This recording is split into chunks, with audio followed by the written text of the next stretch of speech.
Hello and welcome to Nerdarchy. For nerds, by nerds, I'm Nerdarchy Dave, and of course, I'm joined by this nerd. Nerdarchy Ted. How are you doing this fine and lovely evening, sir? I'm doing good. So, we're getting ready to talk about some D&D ideas, running large combats. One of your suggestions said actually you come up with most of the suggestions anymore. Although my work schedule has changed, so my brains will probably be less less mush when it comes time to coming up with stuff. But you threw this one out there, and Sure. what inspired it? All right. Well, this is a pretty easy and obvious one. Our last gaming session here at you know Nerdarchy headquarters or whatever, uh, it was an entire session of one massive combat that was your doing.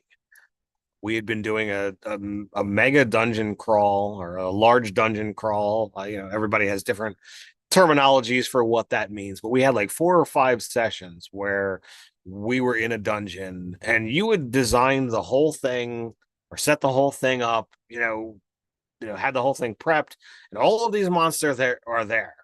And as we were going around, it was okay. We fought these people and made too much noise, which led to more fighting. Well, as we decided to take a rest, all of the enemies that we hadn't killed yet all coalesced into one place.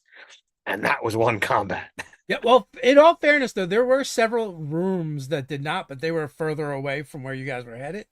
So I was like, all right, I won't add those. But I did take all the ones that were basically adjacent to where you're heading and to where you guys were and said, all right, they're going to just move to the final boss battle.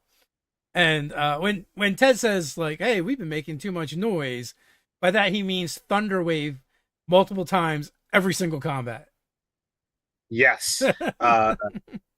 What was it? We have a rod of blasting. Yeah, a rod of blasting in the possession of the Iron Defender. So yeah, we have an iron defender that the artificer uses that is a giant goat, and that is all that thing does. Is like, all right, I position myself Thunderwave. It's like, all right, we have some intelligence in the party. Maybe it might not be such a good idea to constantly be alerting all of our enemies that, hey, we're here to cause a ruckus. Yeah, Ted's character definitely several times like maybe we should not do that anymore. And the player decides to give his Iron Defender companion agency in this matter, and he likes making a lot of noise and using Thunderwave. So that's what he does every time. And now the running joke is every time he does it, he gives Ted's character a sarcastic look before he does It's like, what do you got to say? Thunderwave. it. um, so I guess Rob just chimed in. I usually use swarms for mass combat and narrate it like party using cleave rules. Then NPC versus NPC combat, I do random dice rolls and say how many died survive. Yeah, so we're talking just large encounters, more so over running mass combats, which we've done that too, and sometimes there's some bleed into that to kind of like simplify it. I don't like a lot of NPC rolling versus NPC in my games personally. So I will generally give those NPCs over to the players and make them control them if they want them to do stuff. Or I try and find other creative ways, like Rob just mentioned. Like I've definitely done in the past, where it was kind of a situation where wasn't it was a large combat, but I think it was just below what I would call mass combat because you just had undead after undead coming out of the swamp waters around this island, and there was a small contingent of Eladrin with the party, dozen tops, right? So I don't think that really qualifies for mass combat, but it is a large encounter that has to be figured out. And kind of like what you're saying, Rob, what I did was I would just say, hey, who wants to be in charge of these NPCs? And I said, you have a commander role. So you're going to make a charisma check. And based on your charisma check determines how well your allies did, to simplify it, to see like, did you lose allies? Did you take out more enemies? Just because, as everyone knows, D&D combat can really bog things down. Matter of fact, I was prepping for the session or getting ready to.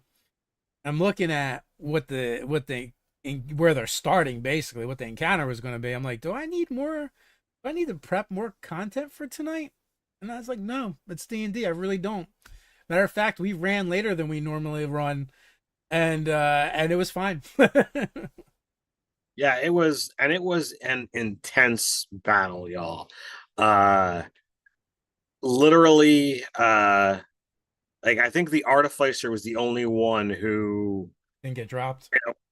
had any kind of worry or didn't have any worry about, what his survivability was going to be. Uh the we have three multi-class barbarians in the party. So like it's hard to identify all of them.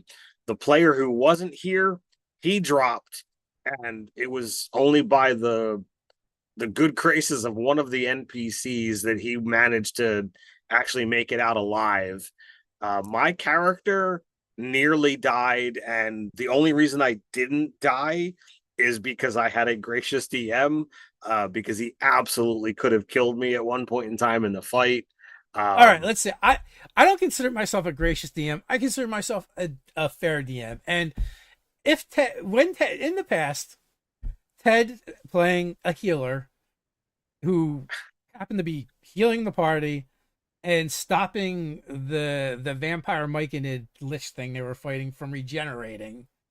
When it finally dropped him, after he went down, it definitely stomped on him and gave him 2 instant death saves because he had been annoying him so much throughout the encounter. In this case, Ted's character was being very effective, but there was a lot of enemies on the board on both sides. And when he got dropped, he was in the air with this enemy who then just dropped him. It gave him a death save, but to me, tactically, like that was no longer going to be a threat. So it wanted to move on to the next threat. Now, had it started whittling down the threats, then maybe you would have thought about, going for the coup de grace and finishing things off for good. But I because try. we were literally climbing across the ceiling, and at the start of my turn, like I knew this thing was attacking twice, so it attacked me and dropped me, and I had been being drug across the ceiling in a grapple, so I knew like the things were going to go bad. So he dropped me, to 0 hit points, but he's still holding on to me. So I'm like, he could use his second attack, cause me 2 failed death saves, drop me to the ground, and I'd be dead. And that's what I was expecting to happen. So when he just dropped me and moved to a fresh target, I was like, yeah, I still have a chance here. Yeah. Well, I also in that same battle, I also tossed one of the barbarians that went down into a lake of acid and gave them an instant death save too. And if someone didn't figure something out, they were going to drown. Yeah, In addition to having a death save, instantly put on them every round. So I don't feel like I was being particularly gracious. I like to try and do what I think my NPCs would do in that case. Now, sure. if it would have been a mindless animal that did that to you, they would have tried to drag you off and eat you, right? Right. And you probably would have just been dead. But because these are more tactical creatures and, they're being directed, I felt like, okay, they're going to want to eliminate the threats first about it. So I will say in this combat, we just ran it straight as we didn't really do anything to hasten it or make it faster. The only thing I will say is I'm a little forgiving with,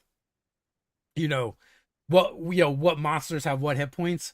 Like I don't Right. necessarily like. I will sometimes switch them around for my convenience because I like to see figures leave the board, especially if they're not really doing anything or like Right. I'm using a combat tracker and I just want to go down the order. I don't want to be like, oh, this one here and that one there took the damage, but not these two in the middle. And I just tell my players, this is what I'm doing. Does anybody really care? And they're usually like, nah, that's fine. Uh, Yeah, because honestly, that when we get to take monsters off the board, though, the dead pile grows because we use minis, uh, and it means there's less attacks coming in at us. So that's a win-win uh, situation. yeah. Now, you guys as a group, and this isn't really much of a tip, but it is helpful. are pretty good at knowing what you're going to do and Hmm. when you're going to do it. Like, so the combats move pretty smoothly. Even though this session was just one big long combat, I felt like there was still like a bunch of role playing that was happening. You know, my players like to talk smack on the monsters. My monsters try and talk smack on them. You know, they're yelling back and forth, trying to make plans and strategize. Uh, you know, so it didn't seem to me it didn't seem stale anyway. No, I didn't feel that at all. I felt, it was overall, a very successful session. From a story standpoint, we accomplished a major goal. From a combat standpoint, we fought, against, really large numbers. We managed to, get some treasure. We managed to keep all of our minions, sidekicks, hirelings, whatever you want to call them, all alive, which for the first, I don't know, half to 2/3 of the combat, they just stayed back and, were observing. So like that, we didn't slow them down or slow everything down by having, ineffectual attacks. But when was it a Chol? Yeah. When the Chol decided to like, creep around from the side, I was like, well, the artificer is going to hide behind the minions, so the minions are going to go in and help Perform take the this Chol thing performed out. its pincer maneuver, um, but only because you guys teleported him away from the battle far enough where he's like, "Screw this, I'm going to sneak attack," uh, which took a Well, while. that was another tactical movement to essentially deplete the number of attacks that you had, on an average, situation. The vampire spawn was ineffective for a decent amount of the combat. The Chol got out of combat for, I don't know, 2 or 3 rounds. And when you're talking about a 6 to 8 round combat, which that's an intensive amount of combat for D&D. It 2 or 3 rounds of not being able to be effective, that's as long as some combats last. So it was a lot of very, very useful things. I was very sad when, my hold monster spell, I selected a target that was immune. That really pissed me off. Oh, it Uh, made me genuinely happy. Like, and I didn't even realize it was immune to that, and it was a monster that would not expect to be immune to that at all. But for whatever reason, it was in a stat block, so works for me. yeah, I'm not, faulting you or, saying it was wrong, but it's just like Oh no, I wish I it, was clever. It would have been clever enough to put those more of those monsters in there. you know, So what? like my Let's kind of like discuss maybe some tips for players and DMs when you're running these large combats, like how to keep it interesting, how to make it more effective, um, from both sides of the table. Yeah, I know we mentioned just having good players helps goes a long way, but I don't know if that's a great particular tip. You know, all sometimes we right. have the players So that we have. so do you want to start off from the DM side or the player side? All right, let's start off with the DM side since that's what I just Okay. did.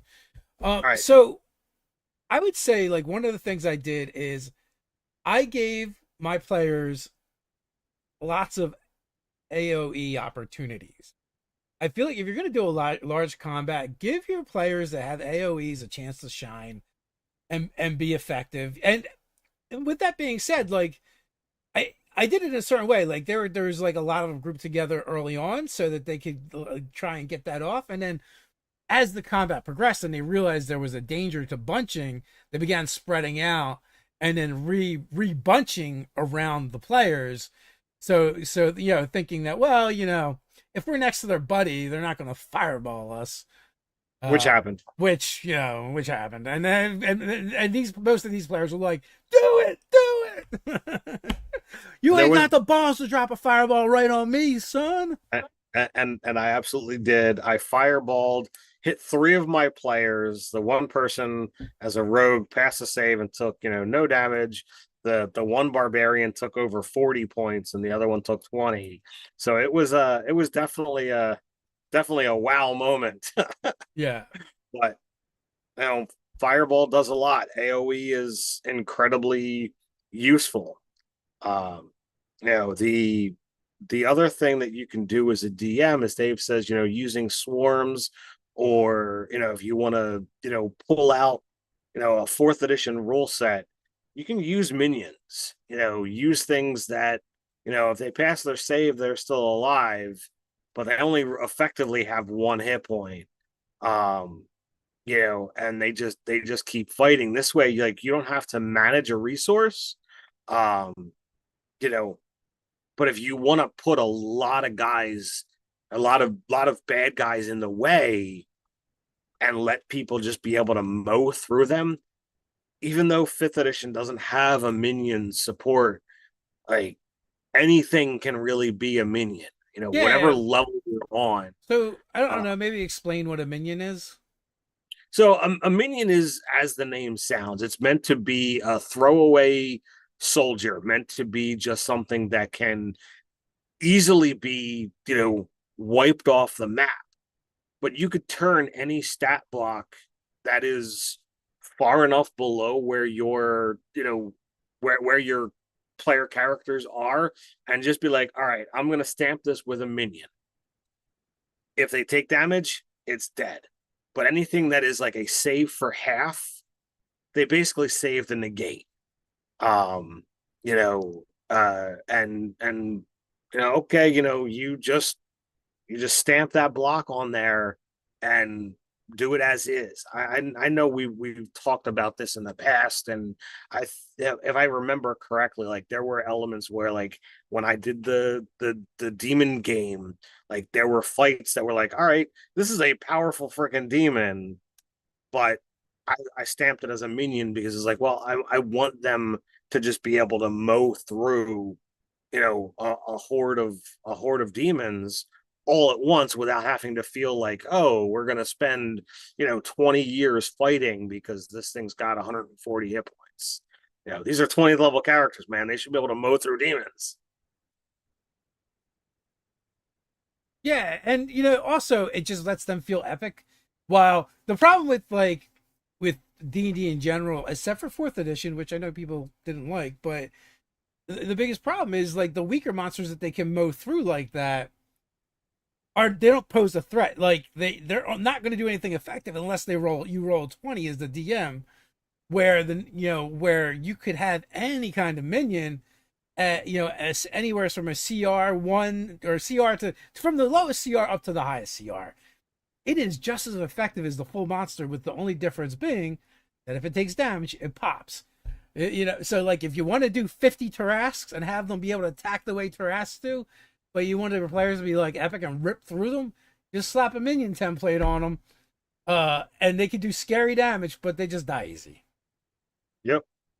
Yeah, and I feel like that does a lot for presenting credible threat, and at the same time making your players feel awesome when it's like, dude, how many of these guys did I just wipe from the board? That's fantastic. Oh, the fighter goes in, slash, slash, slash, three guys go down. The rogue fires a crossbow and takes out the next guy and the one behind him, whatever. Or You the can mage handle. drops a fireball, they all fail their save, and boom, they're all vaporized. Like that. It feels epic and it's cinematic, in a way that is kind of lacking in 5e and before fourth edition. It's unfortunate that they got rid of that one particular rule because it's a lot of fun. The fortunate part is though, as a GM, it's real easy to bring it back. But part of that is, well, if you started with 5e, you may not know that exists, right? Or if you skip Right. fourth edition, you don't know that exists. I want to. There's a comment in the chat. Back in 3.5, there was great cleave build with as much reach as you could squeeze out, and a legion of goblin kobolds made really fun combat effectively and AoE. Yes, my friend, but you seem to be forgetting about the third party company, Mongoose Publishing, who put out a fighter book with a subclass in it. Um, I don't remember the name of the subclass, but the ability was Killing Machine, and it was basically built on the build you're talking about. The only difference was you could keep making a cleave attack as long as you took no more than a 5 foot step.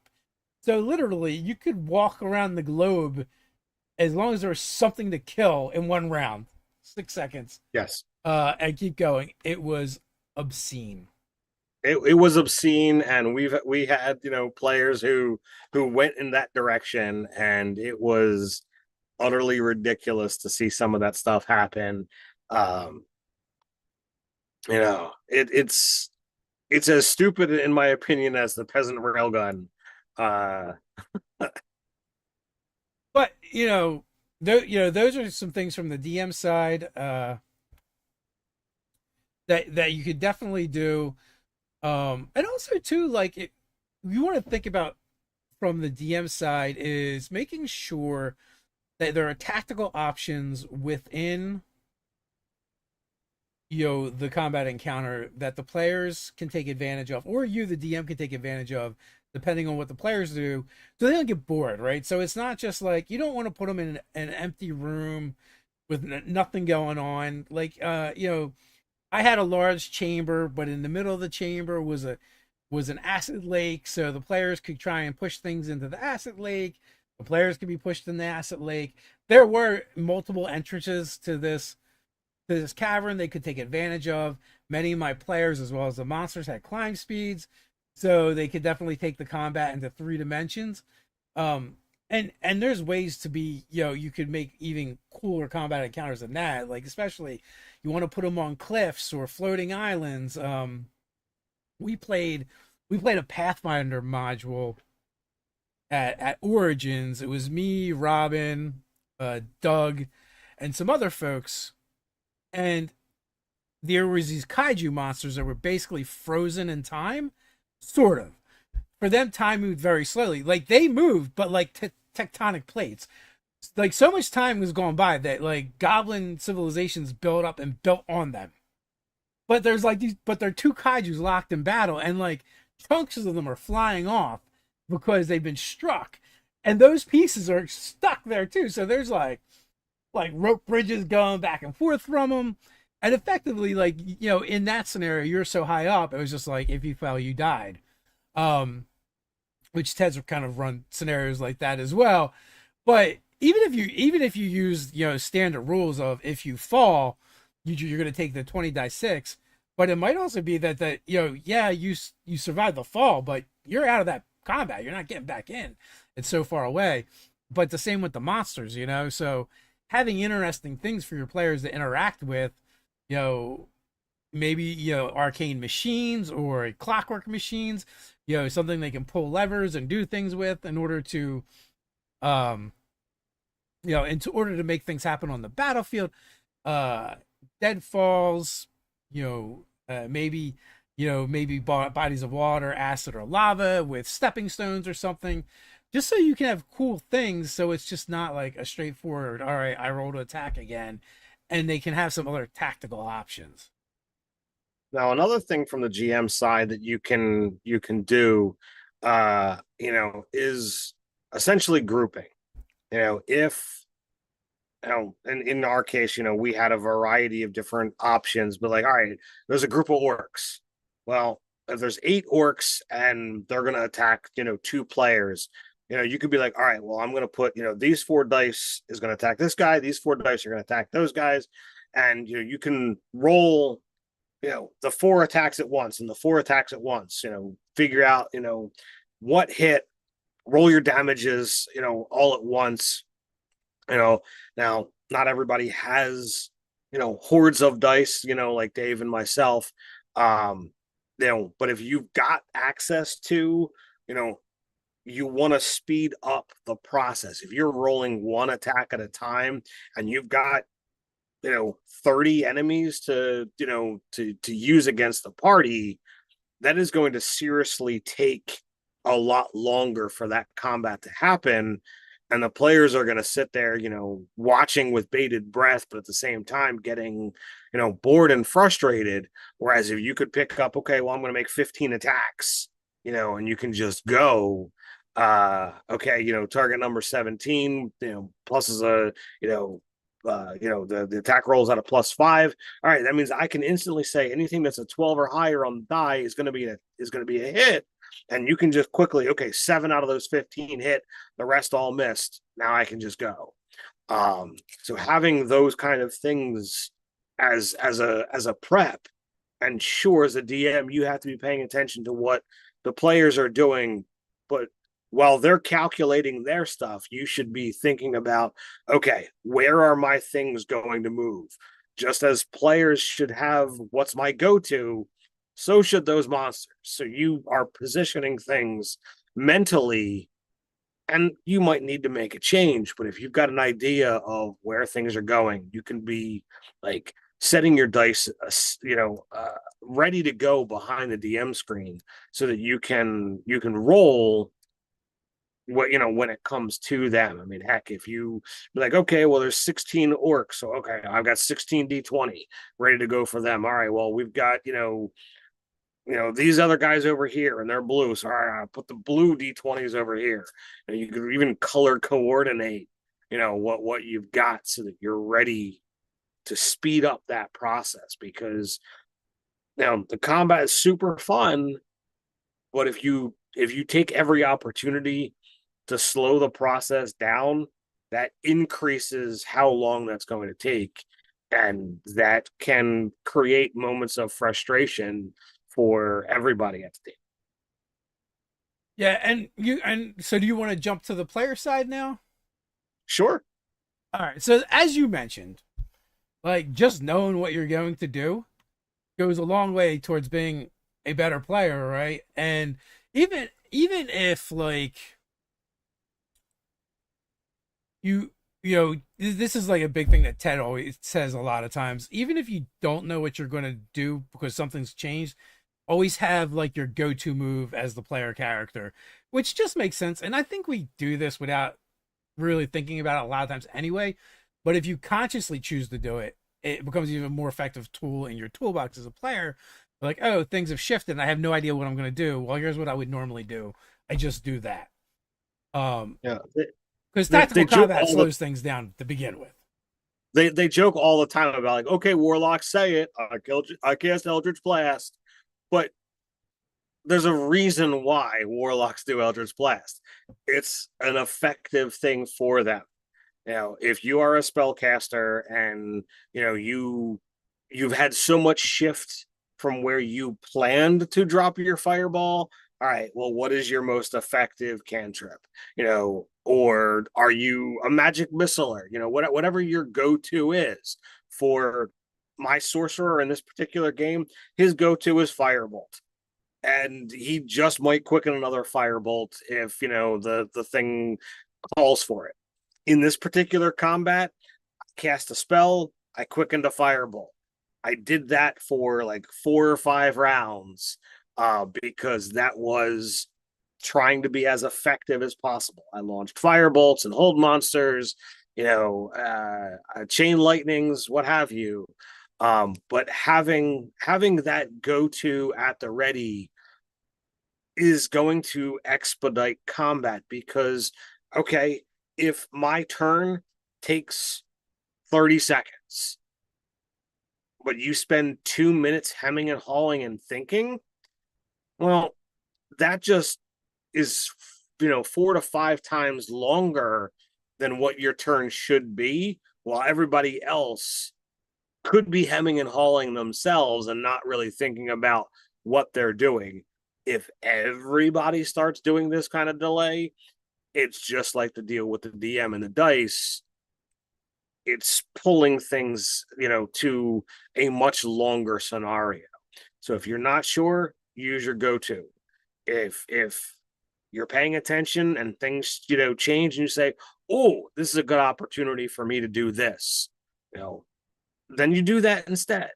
But get familiar with your character, have your go-to, pay attention to what's going on, not be having side conversations, with the person to your left or right, or playing on your phone and not knowing what's there. I'm like, huh, whose turn is it? Oh, it's mine. Crap. Well, let me sit up and look at the battle map and think for a moment. While it's okay on occasion, in a massive battle where it's going to take hours, that's not the time to be, not being into the game. So Parks has a cool idea I'll get to in a second. But also too, like, think about when your characters are, not in combat. Maybe they're traveling on the road. Maybe they're in a tavern. Maybe they're in town training. Like, think about like combos and stuff they could do together. Um, that that one, it's just cool role playing and interesting, but also just like making them tactically more effective. So that like when you're in these situations too, where like if you plan out, like, what if we do end up in a combat with tons of people? Um, you're gonna, you're gonna want to have things to try out and have fun instead of trying to figure it out there at the table while the combat's going on. Um, Now Parks Per- is Perfect example of a combo that I didn't plan, and it doesn't require much to make happen. But we've got three melee fighters in the party. Well, I previously mentioned that my character's got Hold Monster. Well, the what do you call it? The Battle Master or the whatever, they tripped the one monster and it was prone. So I held it, with Hold Monster. It's now prone and paralyzed, which meant all melee attacks were at advantage, and any that hit were automatic crits. So you got three melee characters rolling with advantage and automatically critting. It utterly destroyed that monster super quickly. So having access to things like that can make a really big deal. All right. so Parks says you could add a signature move area to the bonds, flaws, ideals section and grant inspiration when they use a signature move. I love that idea. I also love the idea of you could do it as groups, like the whole party or individuals of the party could group together like that. And I'm always cool with giving out inspiration in a game and having reasons to give out inspiration other than your buddy just told a funny dick joke. So which in our case, in our one game, that happens way too often because that's a character's name. But that being said, anytime you can work it into the game for reasons to give out inspirations, I'm totally cool with that. I would wholeheartedly agree. So any other thoughts for how to be more effective from the player side? I might have some, but before we get into that, we are past the halfway mark. So I think it kind of needs to be said at this point in time. We have links down in the description below, whether you want to follow us on Zoom Mafia. We have not given up on that project. In fact, Dave and I have been, hard at work thinking of some things and, doing some meetings and marketing to try and figure out how we can keep that alive and make this happen.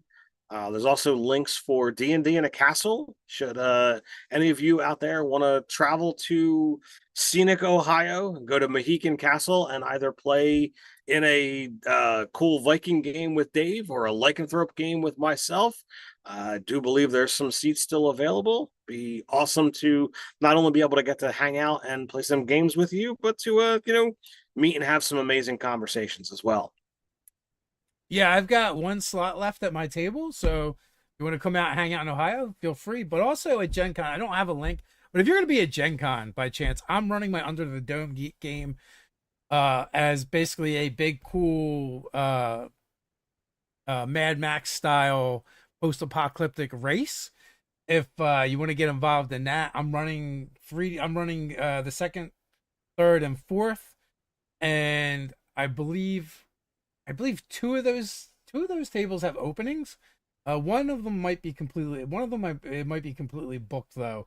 But if you want to sign up and uh you know race around on a devil's ride and try and win fame and fortunes in my under the dome setting, come hang out.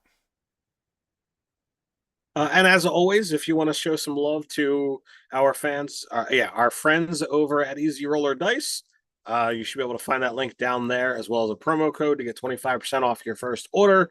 They got amazing dice. They've been friends and fans of the channel for many years. So we always encourage to go check out what new things they have going on. Their Wizard Stone dice are pretty epic. I've got a couple of sets myself, and love adding them to my collection. With that, let's jump back into large combats. So I mean, I think this applies to any particular, game that you're playing is know your character sheet. The higher level you get, the more abilities you're going to have, and the harder it is to memorize everything. But, do your best to know what it is that you can do so that you can keep yourself alive and be as effective as possible. The number of times that somebody has said, "Crap, I forgot such and such," it's become a pretty big joke. And I love all the people that I game with, and I don't have any hard feelings, but I find it comical when it's like, "Damn it, I forgot my rage damage." And in a party with three barbarians, like how often is that going to come up? Often Well, in that game. just about every session. So like know your character, combine all of your bonuses. Like, there's usually lines worth of, oh, here's all my melee attacks that I could do. But like, okay, longsword, sword with rage, put all of your numbers together and just be like, I'm gonna put all the things there. Now, if you're using something like D&D Beyond, it's going to tabulate everything, but there's not a button to toggle I am raging, so Yeah. therefore it doesn't automatically add the Although damage. you can do custom weapons, and you could actually do like longsword Right. rage. And I actually did that for, the old guard game because the DM allowed me to do something, a little bit wonky and weird. Um, I I who have used spears and pole arms and what have you, I'm like, hey, spear really should be a dex based weapon, or dex based is an option. And they're like, oh, I completely agree with that. So I'll allow it. So I built up, oh well, instead of using my strength, I'm fighting, spear with dex. And that's what I have it, titled as on my character sheet, so that it incorporates that bonus to hit damage instead of, my strength. Or just be a monk. Sure, but But that I don't character's not want a to monk. play a monk. So Parks wants to know if there's any future Zoo Mafia streams planned. You guys games are really entertaining. So right now we're actually streaming Gamma World. We got the third session coming up tomorrow night at 8:30. So if you want to check that out, and that actually uses the 4E rules, so we get to revisit some of the minions and other rules from that, but it's a little bit different because it's a different game. But as we get closer to relaunching the Kickstarter, yeah, we're probably going to do some more streams of Zoo Mafia. And also we've been playing with some different mechanics that we'd like to show off and see how they come out. And just in general, we want to do more content around that. I know a lot of people are here for our D&D stuff, but we'd like to play other games too sometimes. Indeed. So I mean, I don't know who's gonna take the reins next on a Zoo Mafia gig. I You would ran a game, love I ran a for Robin game. to run a game of it.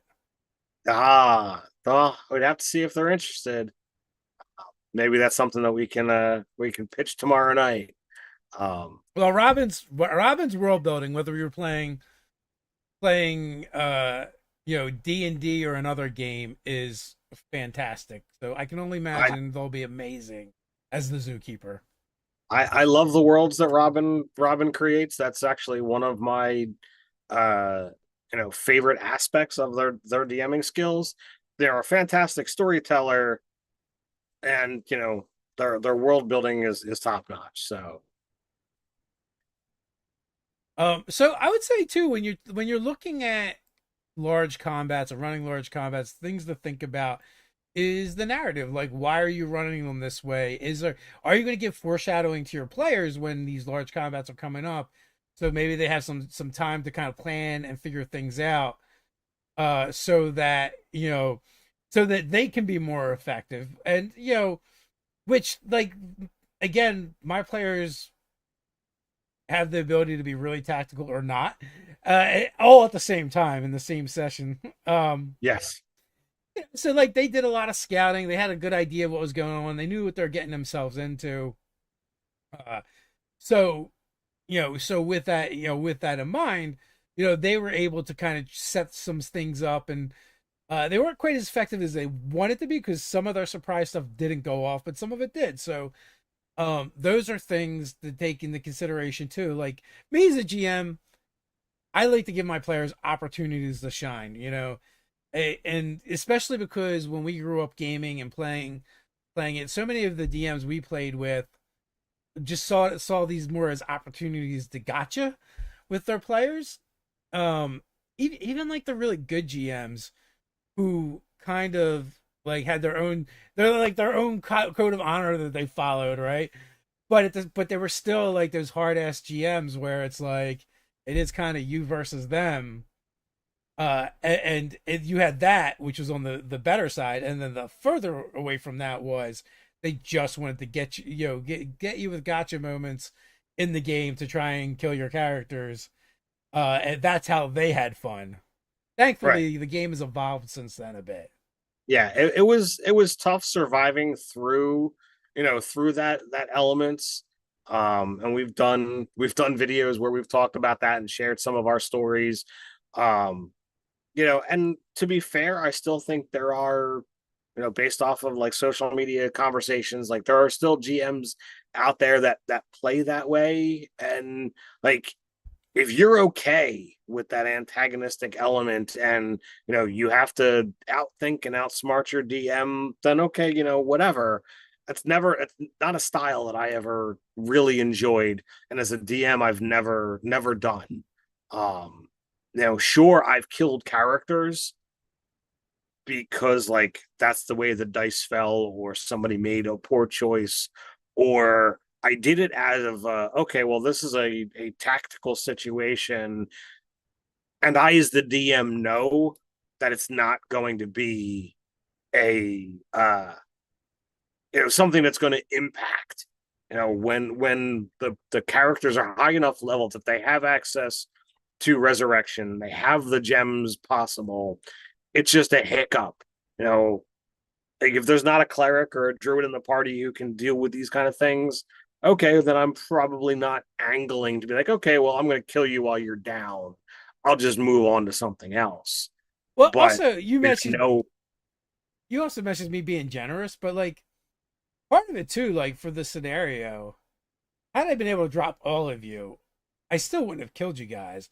More than right, likely, I would have just did some really messed up stuff to you guys.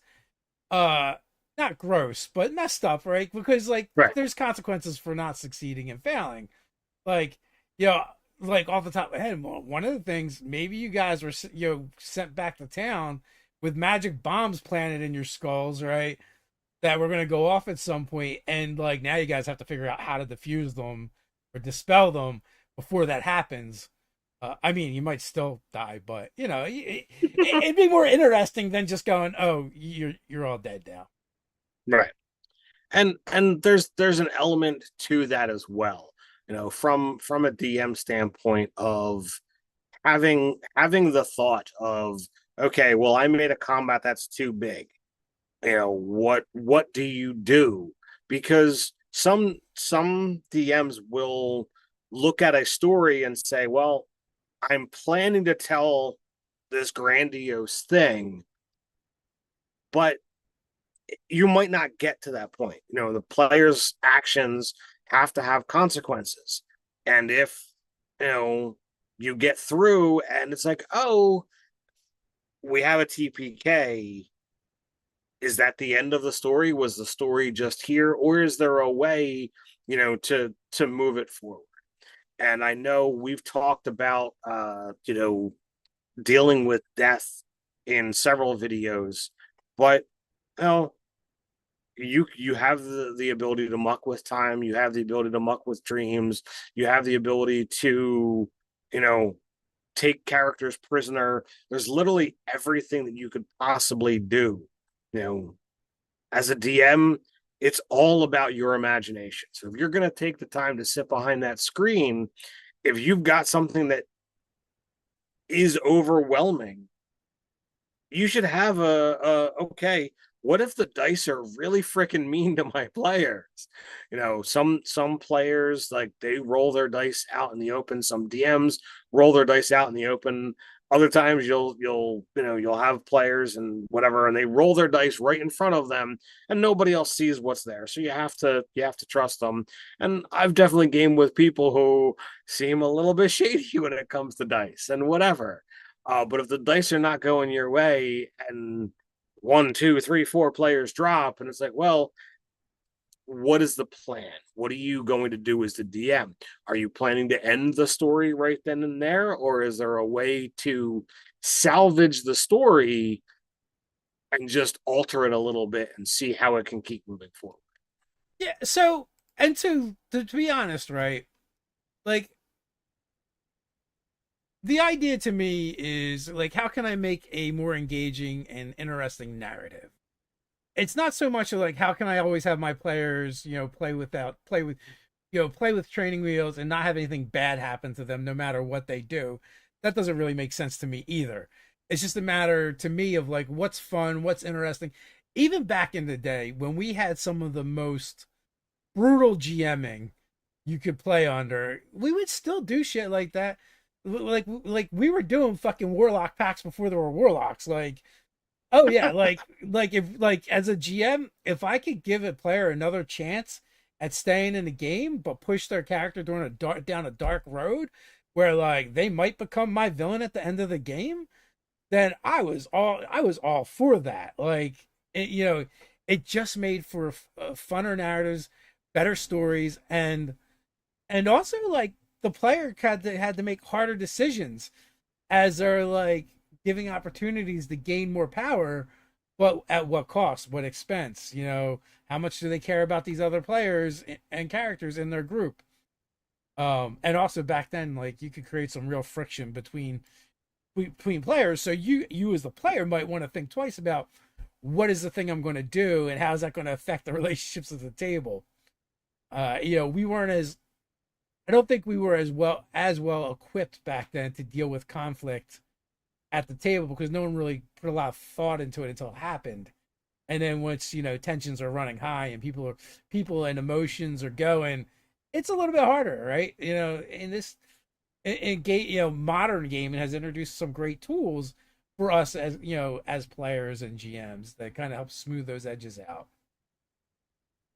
Yeah, so there's always ways to, figure out how to keep that story going, how to deal with those particular situations. And some of them can be even more fun than, what was originally planned. Sure, every player likes to succeed in whatever they're doing, but in a game where everything is a success, that seems to be less fun. Yeah, I mean, if you can't really fail, what's the point, Right. right? Like if it's always Raiders of the Ark, then you could have just stayed home. Um, but feel free to ask questions in the chat if you have your own suggestions. Throw them out there. We're You got any more questions? You interested can in always hearing them. throw. Yeah, if you got any questions, you can always throw a question up there. Let us know what it is that we can answer, and happy to help. But so again, like think about when you're running any kind of combat, really, but especially when you're running large combats, you need to think of all three pillars of the game. A large combat is going to take up a large portion of the game because a small combat can take up an hour or two by itself. And that's why we really don't even do that many combats in our games usually. Just I've got these guys in culture shock the last few sessions because they've been doing a dungeon crawl, and well, when you're in a dungeon, that's what you do, right? But if you there, just because you're in combat doesn't mean that you can't have role playing happen between players and NPCs. You can't have dramatic things happening. You can't have things to be explored. I love combats and battlefields where there's things to interact with. Maybe you have to figure it out. Like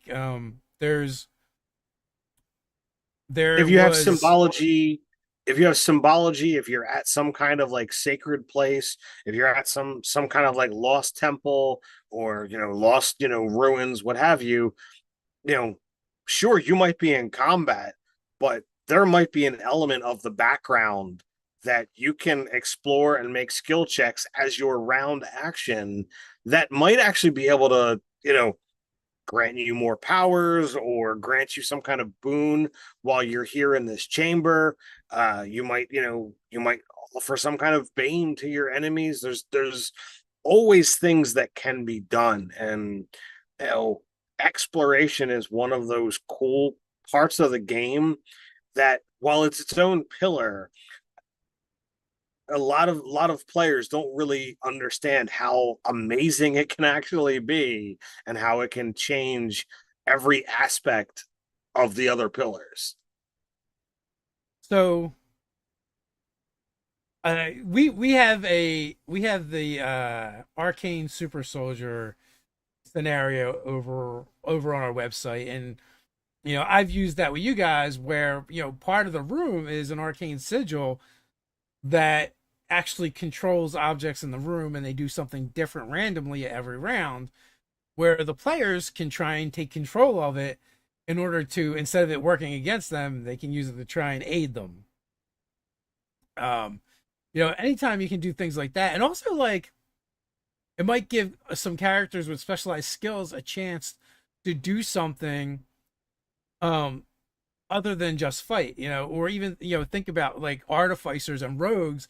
If you have any kind of machinery or arcane machinery that they could either use to take advantage of, or um stop it from hindering, like all this stuff just can add more interesting things for the players to do that they don't normally get to do. Park says exploration pillar lets you use the environmental hazards to your advantage, and as a GM, you can have fun with that because you instead of telling the players, you can show them.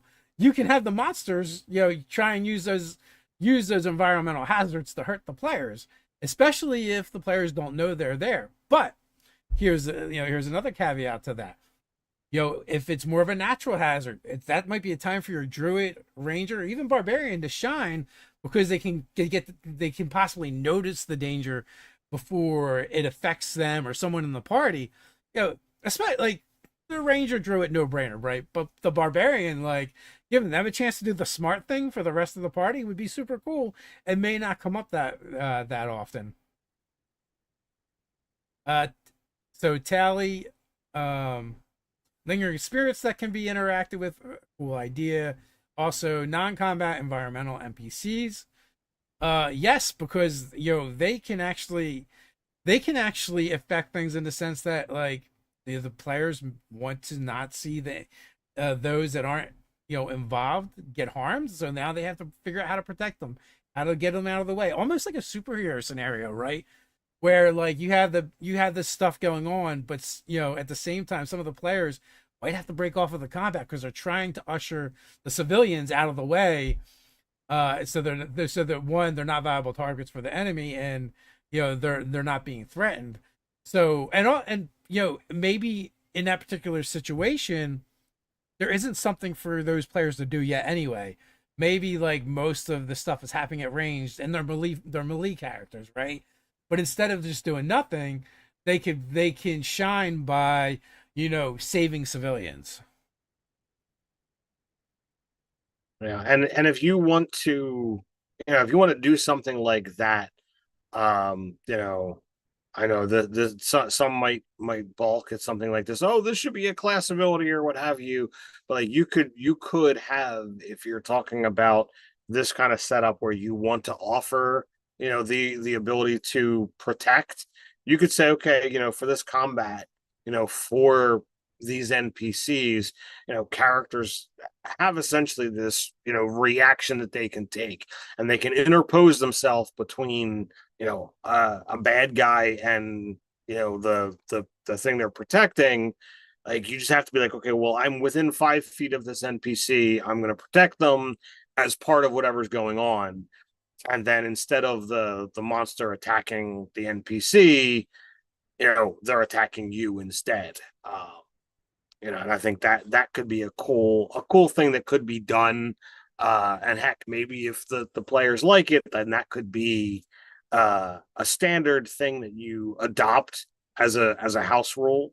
Uh, you know, just being able to, like, okay, well, if we're allowed to move and get around, you only have one reaction a turn, so you can only do it against one thing. But that might be, the difference between life or death for some.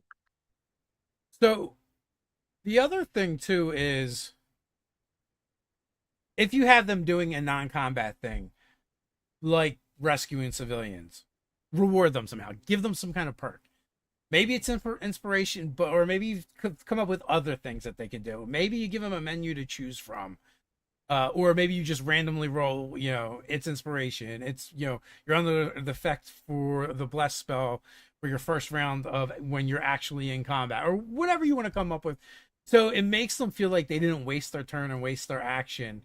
And you can just make it sequential too, where like the more of this thing they do, the more of a buff they build up, almost like a video game when you're like charging up your power bar.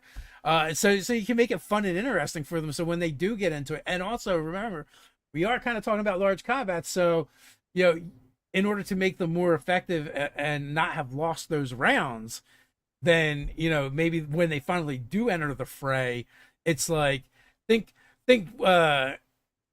Endgame Part Two when Thor enters the battlefield right at the very end. uh, you know, Give them that kind of entrance because they just spent the last 2, 3 rounds helping civilians, which isn't very exciting. But you give them this like heroic moment to shine as a reward and saying, "Hey, doing good things in the game actually pays off and it pays to be good." Indeed. So, any final questions that are showing up, Dave? Um, let's see.